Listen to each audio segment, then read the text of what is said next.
Good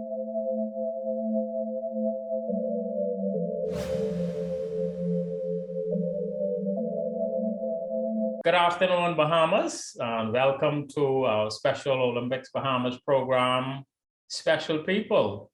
My name is Gilbert Williams. I am the National Director for Special Olympics Bahamas, and I will also be your host for this conversation and the series of conversations that we will have with our athletes, our coaches, our volunteers, and yes, some of our family members. Today, we have with us a very, very special guest, and I will let her introduce herself in just a moment. But just before we do that, we just want to send our warm greetings to our sister programs in the Special Olympics Caribbean, programs from Jamaica, Barbados, Belize, St. Kitts and Nevis, Antigua and Barbuda, St. Vincent and the Grenadines, Dominica, and all of the others that I have not mentioned. We want to welcome you all as you tune in and share our conversation. I also want to let you know that today's program is being sponsored by Open Systems Technologies International Limited. Open Systems Technology has been providing business solutions in many different areas for over 20 years. So we ask that you check them out on the website. I will be giving their phone contacts shortly, and want you to give them a call and see if they can provide solutions for your business. And also, we want to encourage all of you who are tuned in, who feel led to, or who are inspired to give a donation to Special Olympics Bahamas. You can contact us at 359-3558, 477-0304, or you can email us at info@specialolympicsbahamas.org, and we would be more than happy to accept your donations. And remember, no donation is too small and none is too large. So if you feel inspired, please give us a call. And we also would welcome all of those of you who would like to become volunteers in Special Olympics Bahamas. We have a lot of space in our program for volunteers. We're always looking for volunteers, whether it be in Abaco, in Grand Bahama, in New Providence, always looking for volunteers. So you can also give us a call or contact us via our email, and we will be giving you those contacts again a little bit later on. So, Ms. Nicole, go ahead and introduce yourself for us. Hello, everybody. I am Nicole Denardin, and I'm the Area Coordinator of Special Olympics for Abaco. And I've done coaching and various assistant coaching with Special Olympics for a while. So that's me. Okay, great stuff, Nicole. So how's things going down there in Abaco? Things are going pretty good. We are probably in an upturn for rebuilding here in Abaco, getting back on our feet, and it's been going pretty good. Okay, sounds good. And right off the top, obviously that is not a Bahamian accent. And that is not a Bahamian, a typical Bahamian name. So why don't you tell our viewing audience where you're from and how it is that you get to find yourself in the Bahamas? Yes. So I'm originally from Buffalo, New York. I came to the Bahamas around 2008. I have an extended family member that opened up a school for special needs persons here in Abaco. So I came down to volunteer and just to see what she was doing. And I just really loved the mission, and I ended up staying. So yes, originally from New York, and just decided to build a life here. Okay, great stuff. And obviously, since 2008, this is 2021, must have been something about Abaco that also, I guess, cause you not to want to leave? Yes, definitely the climate. Coming from Buffalo, New York, I definitely appreciated missing the winters and the people. And it was just a much simpler lifestyle than where I had come from. So I just really liked being with the people and the idea of building something new here in Abaco, which I really loved being a part of. Great. So how did you actually get involved with Special Olympics Bahamas?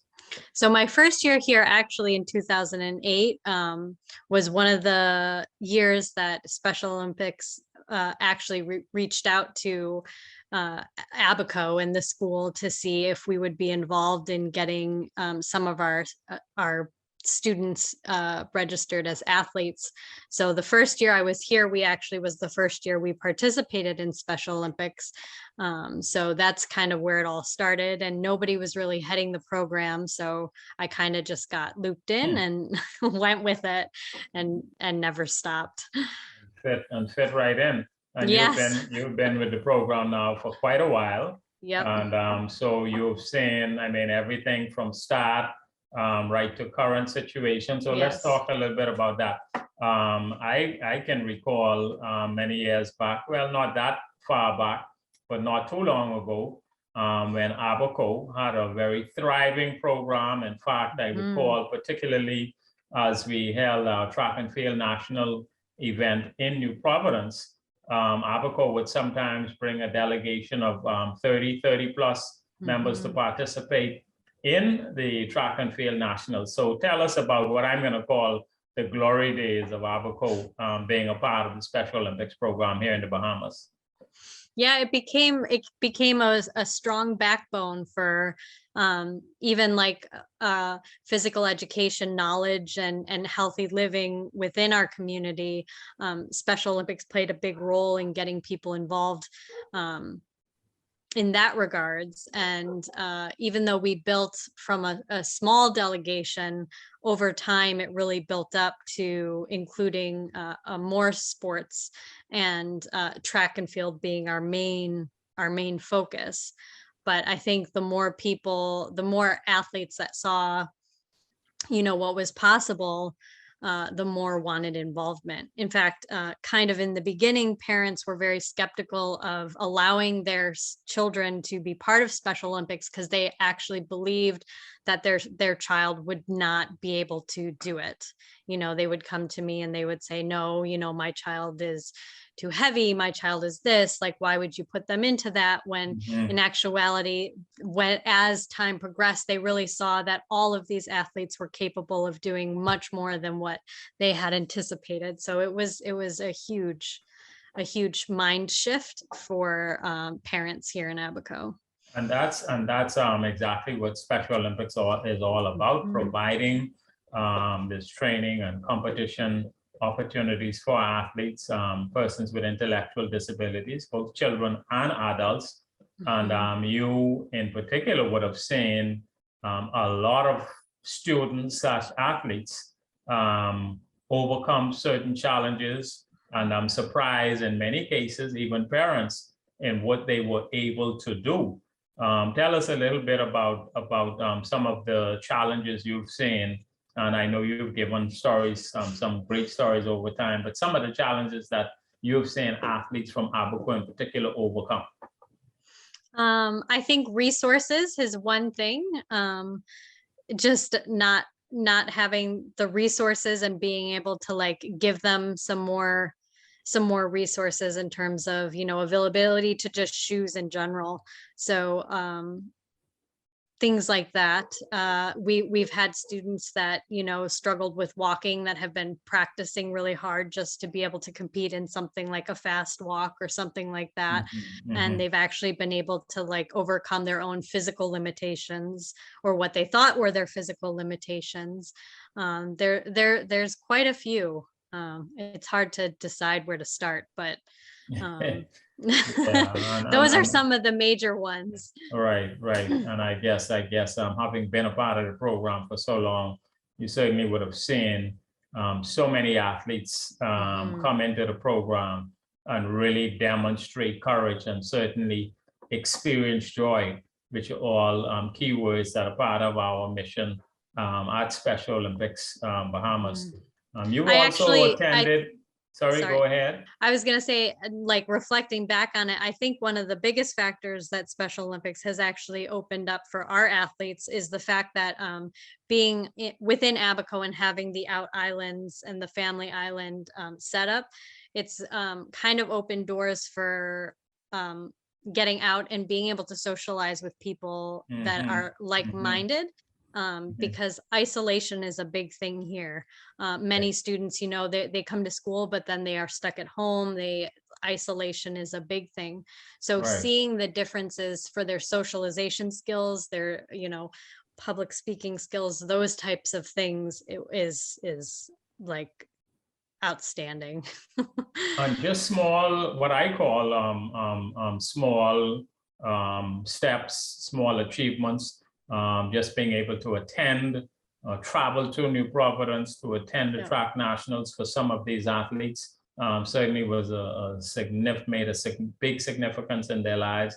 And you've also had several athletes, and you yourself have been a part of the national bocce championships that we've held in Tappan Bay for several years. And obviously you've had athletes traveling, and I'm sure that was the first time for some of them, if not necessarily traveling, but the first time traveling to Eleuthera. How was that experience for you and the athletes that attended? It was an amazing experience. It's kind of hard to verbalize it because it just is such a new world for them and gives them an idea of what is outside of their small bubble. Just being able to travel, being on a bus with somebody. I'll go so far as to say even the concept of having like a shower is new to some of these athletes. They haven't had their own bed. So even just having the ability to like sleep in a bed with a shower inside is like major to them and something that a lot of them don't get to see every day. So, yeah. Great. And one of Eunice Kennedy Shriver's speeches, and Eunice Kennedy was the founder of Special Olympics. In one of her speeches, she says to the athletes that you are the stars and the world is watching. And certainly when I think about particularly like the bocce national championships and or the track and field, athletes, again, particularly from Abaco, other places as well, literally became the stars, and everybody who was there came to watch them. So we would see situations where some of the speeches, the mission of Special Olympics was being played out right before our eyes. And as you said, this must have been a fantastic feeling, particularly for some of the athletes from Abaco. Okay. You two, having been around, I know you've had the opportunity to participate or travel to a number of our World Games, the Special Olympics World Games, which is the pinnacle of competitions within the Special Olympics movement. Special Olympics, as we know, and we share with others, that is in well over 190 countries all around the world. There are over 5 million athletes with intellectual disabilities participating in these Special Olympics programs. And the World Games separate the cream of the crop, so to speak. And there are over 7,000 athletes that gather in different countries at different times to compete and to show off their skills. Tell us about your experiences at these World Games. Well, for me, I do think it's such a beautiful experience to be able to see, as you said, they are the stars and the world is watching, to actually see the world show up, to see them, glistening, if you will, for me is a very incredible experience. But I think for the athletes themselves, just getting out and being able to show the world what they're able to do is an opportunity that, is just beyond me. And I think as the more world games that Abaco has been able to participate in itself, I remember the first year, I believe it was Greece that we went to.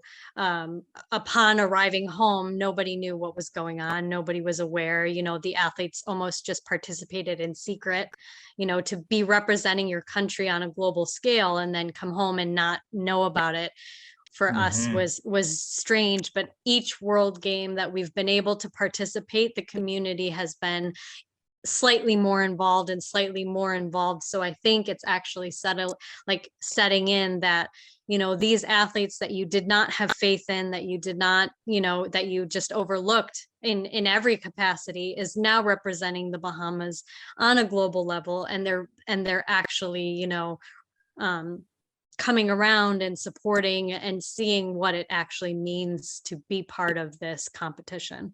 And that's great information and great news, because that has been our thrust over the last several years, to make sure that our athletes in particular become known to the general public, and particularly the communities in which they live. Like you said, some of them, not all of them, get to travel on an international level and represent the country, the Bahamas, at these World Games and Special Olympics. And it is so important for them to come back home, get the recognition that they deserve.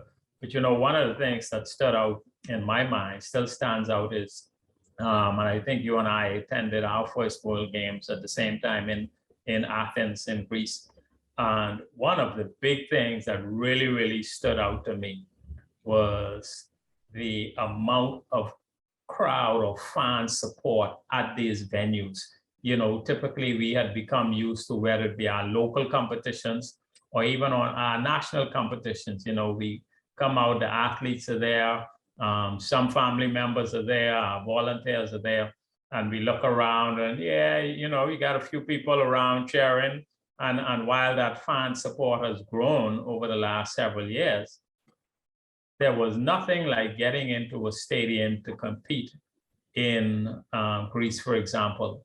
And you look around and those stadiums are jam-packed, and they are all there to see our athletes perform, whether it be at a swim meet, whether it be track and field, basketball, whatever the case may be. The fans were everywhere in the stands, and that certainly stood out for me.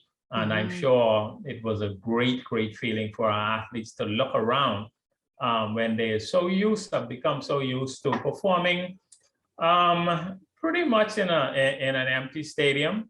And now all of a sudden, this is something you basically see on TV. And for them, it must have been a real dose of reality setting in. I'm sure that was stood out for you as well. Yes. Okay. You talk about Greece. I know you attended the games again in LA.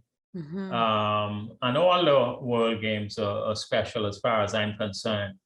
But a couple of years ago, you had the opportunity to attend the World Games again as the head coach for swimming in Abu Dhabi. Yes. The swimming actually took place in Dubai. And I was telling someone the other day, before Special Olympics announced that the World Games were going to be in Abu Dhabi, I had never heard of Abu Dhabi. I didn't know where it was. I had to look it up on the map. I heard of Dubai, but not Abu Dhabi. Did you think outside of Special Olympics you would ever find yourself in a place like Abu Dhabi? Probably not. I would have dreamed of it, but I couldn't imagine that I would have gotten there.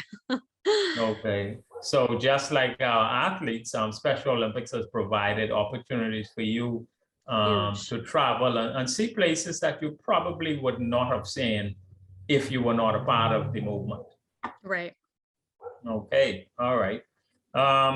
But we're going to come back to you with a couple more questions in just a minute, but I just want to, again, just remind our viewing public that Special Olympics Bahamas, if you feel led to or inspired to make a donation, you can contact us at 359-3558 477-0304, or you can email us at info@specialolympicsbahamas.org, and we would be more than happy to accept your donation. No donation is too small and none is too large. I just also too would like to highlight at this point one of our programs in the Caribbean, and today we want to highlight the program of Dominica, Mr. Ainsworth Irish and his team of volunteers down there in Dominica.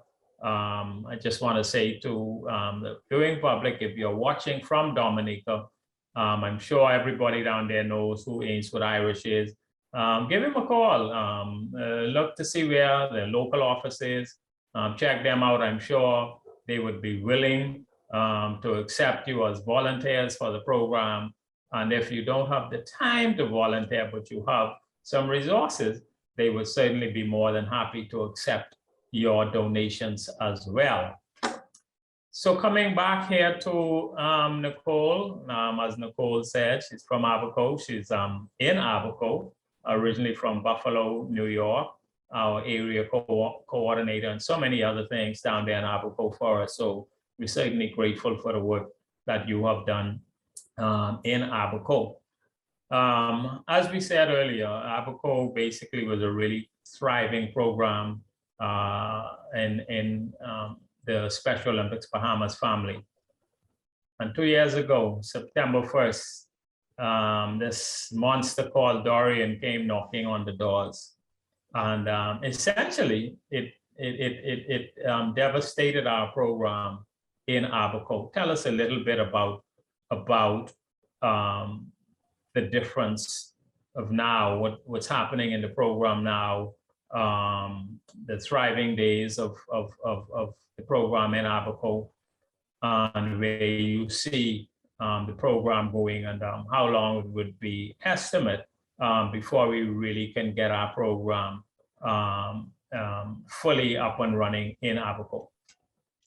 Right. So as of September 11, as Gilbert had mentioned, we did have Hurricane Dorian come and pretty much flatten what, most of central Abaco and northern Abaco, which was, the main districts of where most commerce and all our facilities were, and most of our athletes. So most of our athletes' homes were destroyed and many of them displaced. Many of them are still displaced throughout Nassau. Some are in the States, some are in Eleuthera. So even today, we have athletes that currently do not have homes or are living in tents. So the rebuild has been extremely slow, especially in the main hub of Marsh Harbor. The outer keys had a little bit more assistance, but most of where our athletes are, debris removal itself took a year. Forget about even considering the rebuild process. But now we are at the cusp of, being at least somewhat stable. We just, Marsh Harbor just, got power and things like that. I think our main struggle now is due to COVID, reconstruction had ceased for about 6 to 8 months. And our facilities that we did training on are being used by NGOs and nonprofit organizations as housing. So at this point, our goal is, once we're hoping in January, at least for track and field and bocce, come January, we'll be able to do some training with the athletes that are able to be face-to-face. Okay, great stuff. And, yeah. and that's certainly good news. And as you know, and I know, one of the challenges too, and certainly getting back to full strength, is getting our athletes now to have their medicals completed. Correct. So hopefully over the next month or two, we can encourage a lot of the family members to have those athletes go out, get their medicals, because that is essential to their return and their participation in Special Olympics Bahamas, and certainly we know, and as you know, you've alluded to in many situations, Special Olympic really has become the life of many of these athletes, and so I can only imagine what so many of them have gone through over these last 2 years since the passage of Dorian. And you know, as you indicated, they've just been all over the place. Andros, Lutheran, New Providence, Grand Bahama, the US, Spanish Wells. And so, you know, that has been certainly challenging. And as they begin to slowly move back into Abaco, those who can, then certainly it is our plan to begin to rebuild the program, certainly at least begin the process during the early stages of next year. And certainly it was definitely a pleasure while some of the athletes were actually located here in New Providence to have them come and train along with the athletes in New Providence. I think they all enjoyed that. They were able to reunite with some of the old friends that they would have met over the years. We still have some athletes talking about the World Games, the World Games in Germany. That's all I hear. Okay, great. And so what that means is hopefully that they will be doing everything on their end to prepare themselves to hopefully be a part of that great event that many of us can look forward to. I want to turn the focus for a minute on you, Nicole, because you were one of the many residents of Abaco who made a decision to remain in Abaco at the time that the Hurricane Dorian was approaching. And that was understandable at the time because initially, you know, it was just like any other hurricane season and any other hurricane. So there was really no need in the initial stages to panic and say, listen, we got to get out of here. But before I let you speak a little on that, I want you to just explain to our viewing audience, because, you know, a lot of times people, they hear the Bahamas and they think, okay, yeah, you know, one big landmass like Canada or, you know, Australia, something like that. But then when we talk about the Bahamas, and now we're talking about Abaco, which is where you reside. But even further than that, when we say Abaco, Abaco is, in my opinion, sort of split up into several distinct areas, because you get North Abaco, Central Abaco, South Abaco, and then you have the Keys. And so you're not even, you don't even reside on mainland Abaco.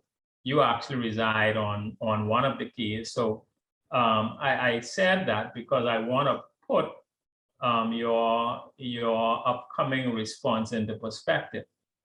Because, you know, you don't just live in the Bahamas, you don't just live on the mainland of Abaco, you actually live on one of the smaller keys within the Abaco. So what I want you to do is to just tell us, if you will, take us through just a little bit of when you first learned that Dorian was not just a regular hurricane, and that it was going to be coming and making a direct hit on Abaco, and in particular, the area where you resided. Tell us a little bit about that. Yeah, so like you said, I live on a small island that's just about 5 miles long and half a mile wide. So you can, you know, see ocean to ocean. What's the name of the island itself is Elbow Key, and it's known as Hopetown. But yeah, so it wasn't until like about a day before impact that, you know, it really got serious, that, you know, we were kind of like, oh, this is scary. But unfortunately, we commute by ferry. And by this time, the ferries between the out islands and the mainland had been taken out in preparation for the hurricane. So in Abaco for the out islands, there is a window of time when these storms come that you have a decision to make where you're actually going to like ride out the storm, if you will. And like following, what other Abaconians have dealt with in previous storms, such as Floyd and Jean and Francis and all these other storms, is you don't know where this storm's going to hit. So, I could be in Hopetown and, fly to somewhere else and it could impact them. All it has to do is a couple mile shift. And so, you don't really know where it's going to impact. But it is funny that you say that, because Hopetown, like where I am, was actually first impact of all the Bahamas. So we actually had gotten the first hit. But in the decision making, you really did not know where to go in terms of where you would be safest for this particular storm. So the morning of the storm, which when it was upgraded to a Category 5, we had, at this point it was too late. All the boats were gone, you were already stuck, but we had like a game plan. Everyone was mapped as to like where everyone was, so that after the fact, rescue missions could come in. So the decision of where it was had to be made probably a day or two prior. We didn't have much of a choice. The island is so small, like you said. Yeah. I mean, it's 5 by 1. Yeah. I mean, where could you go? Right. And, on an island that small, Right. you're basically stuck. Right. Yeah. Okay. And so the storm comes, and I've seen some of your writings, and I've told you before, I think you have a book waiting to be published. Yes. But tell us a little bit more. I mean, the storm comes, you hunker down. I know this part must have been difficult for you, because from what I know of you, you're a huge animal lover, and Yes. you tell the story of having to leave several pets behind Yes. when you had to move. So tell us a little bit more about that. Yeah, so we had like a split level home where there's an upstairs apartment and a downstairs apartment. We had started in the upstairs apartment, and then prior to the storm actually hitting, we realized, well, that was not going to work. Thankfully, we realized. So we had to go outside and go down into the downstairs apartment. So I had all the animals. We went and we decided to ride out the storm in the downstairs apartment until our upstairs structure was hit by another person's house. So at this point of the storm, all the structures were, falling to pieces, and houses were hitting houses.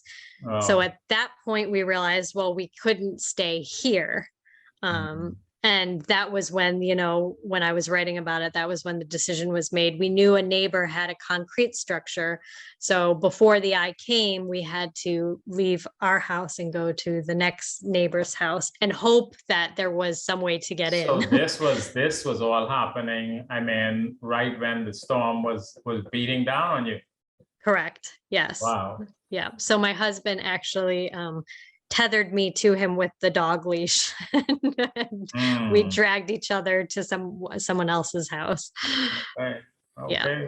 All right. Well, I mean, the good thing about it is that you actually live to tell the tale. Yes. As we know, there was so much destruction, so much devastation. Not everybody was fortunate, and very unfortunate for you and the Special Olympics Bahamas family is we actually lost one of our coaches, our volunteers out of Abaco to the hurricane. And what must have been horrifying for you is, I think it must have been 3, 4, 5 days later before you actually found out. And this person was a very, very, very close friend of yours. Yeah, and she was huge to the Special Olympics movement. I think her passion for Special Olympics, was matched by my passion for it, and sometimes that's hard to find in Abaco. So it was definitely a major loss for for us to have lost her, not only her love and her friendship, and her family. So yeah. Definitely, Hmm. definitely, and we certainly felt that all the way through. All of our coaches, our athletes, our volunteers. That was the first time that we had experienced something of that nature, and so certainly it was a difficult period for us. Okay, so we're going to come back to you with one final set of questions and a brief conversation before we wrap up our program. But just before we move on again, I want to remind all that Open Systems Technologies International, they're the sponsors for this program today. And so we want you to give them a call. They have been the providers of business solutions, various business solutions in the Bahamas for more than 20 years. Mr. Peter Bridgewater and his fine staff down there at Open Systems Technologies. You can give them a call, Open Systems, at 603-6736, and I'm sure they will be more than happy to provide business solutions for you. Okay, so we're approaching the end of this segment of our conversation today. Nicole, just a couple of things before you go. Next year, there is an opportunity, Special Olympics Bahamas, for the first time in its history and for the first time in the history of Special Olympics USA, Special Olympics Bahamas has been invited to participate in the 2022 Special Olympics USA Games, which will be held in Orlando, Florida, which is basically next door for the Bahamas. I know you're looking forward to that. We have one potential athlete coming out of Abaco, even with all of the devastation and destruction that will participate in that. What has the excitement or hype been like as we get closer and closer to the USA Games and the thought of participating so close to home? Yeah, no, I think it's been really, really good. We have been able to get a training regimen for our potential athlete. We did have another athlete that was a thought, and they themselves were excited. So I think Right. just the thought and the knowledge. We had two more that we were looking at. Yep. So we do have some excitement and knowledge about it. So I think the idea that it's so close to home is a little bit more meaningful to other parties that would, be able to watch and be involved. So it's something to look forward to. I feel like it's like that a doorway into what's Right. normal again, Right. getting back to where we came from. So And I for think it us, could open up a lot of doors for us here in the Bahamas because being so close, and Bahamians normally travel to Orlando during the summer months anyhow.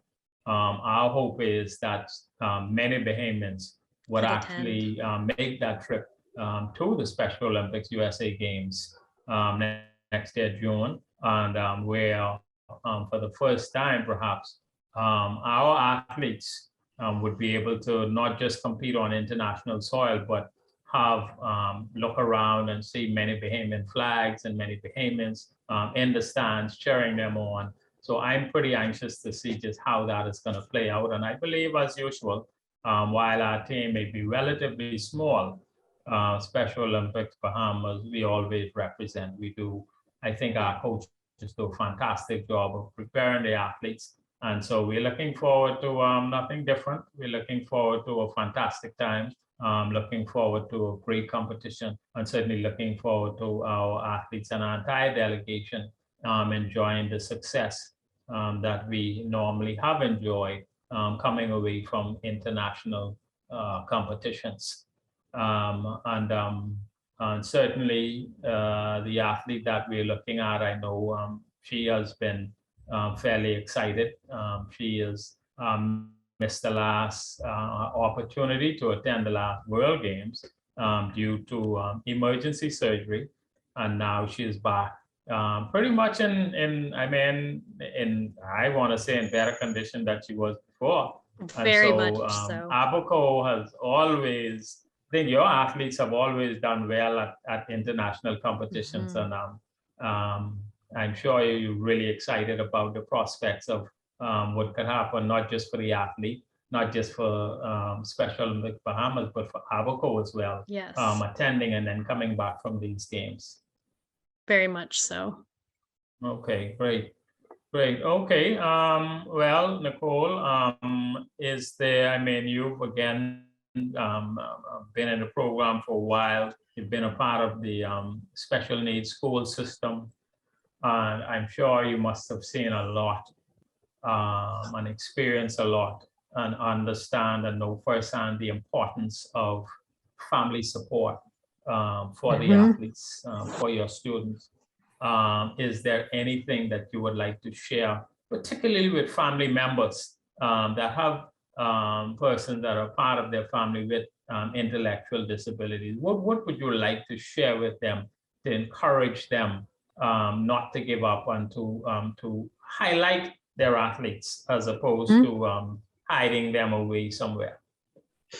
There's two things actually that I would like to say. One thing to the families is if you have an opportunity, maybe speak to someone else who is involved with the Special Olympic program, because they truly do have the testament to why Special Olympics is as impactful as it is. I think you know, it's a scary thought to put your child out there, especially when the stigma on them has been against them for, you know, most of their lives. But I think if they're able to communicate, or even just like go to an event and see the mountains these athletes are moving, I mean, it's hard to like put it into words. It's just Gotta that see it. You gotta impactful. see it. Yes, it really is. And I would encourage family members to maybe reach out to someone who has been invested in it. And secondly, I would love to say to anybody who is potentially thinking about volunteering, is I don't think people realize how meaningful these events and this Special Olympics organization is. So even if you could just volunteer at one, I think that would change your mind on actually being invested for a longer period of time. So just go to one, just volunteer for one day, sign up for one day and see what you think. And I think it will multiply to more than one once you get in. Okay, well, we certainly appreciate those last words, Nicole. You know, we're always looking for family support, greater family support. We're always looking for volunteers, and in particularly the challenge of being a volunteer on an island such as Abaco, Yeah. that is not just one landmass, but has so many keys attached to it. And even the one landmass is so spread out. When you're talking about going from north to south, it's not an easy task at all. So. Right. Certainly, we appreciate that. We appreciate you having this conversation with us. And we want to say to our viewing audience, we certainly hope that you would have enjoyed this conversation as much as Nicole and I would have enjoyed bringing it to you. Again, if you wish to volunteer or donate to Special Olympics Bahamas, you can contact us at 359-3558. 477-0304, or you can email us at info@specialolympicsbahamas.org. So again, we thank you for joining us, and we hope we will see you on another episode of our program called Special People, where we interview very special guests and we bring you exciting and provocative conversations. Thank you, and see you next time.